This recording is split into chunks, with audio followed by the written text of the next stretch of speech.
Hey everybody, welcome to the Let's Excel channel. In this video, I'm going to tell you what you need to know about sorting in Excel.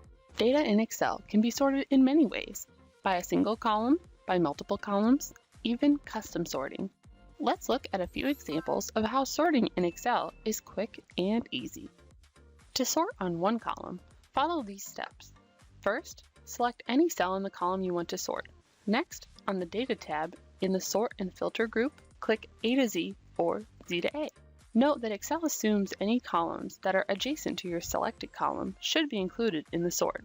What we get is our data sorted alphabetically by last name. Perhaps you desire a sort by X then by Z result.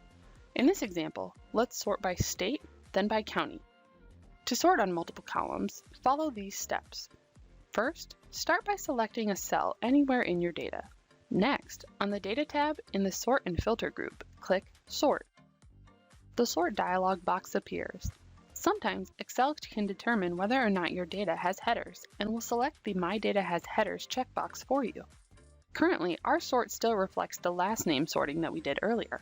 Let's change that to State, since that's our first sort column. I'm going to leave it as the default A to Z.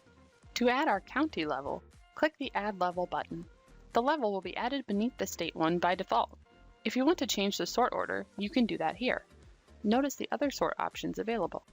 Finally, click OK to view your sorted data. We see that the data is sorted alphabetically by state, then within each state, the counties are also sorted alphabetically. But what if you have something like high, medium, low priority, and sorting alphabetically won't work? That's where custom lists come into play. To sort using a custom list, follow the same instructions as filtering multiple columns, but instead of leaving the default A to Z, choose Custom List. Type your list entries into the box.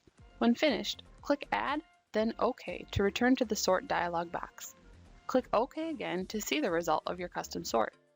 The data is now sorted from high to medium to low. If you got value out of this video and want to learn more Excel hacks, be sure to hit the subscribe and notification buttons to be alerted each time a new video is posted, and so I can help you work smarter and not harder.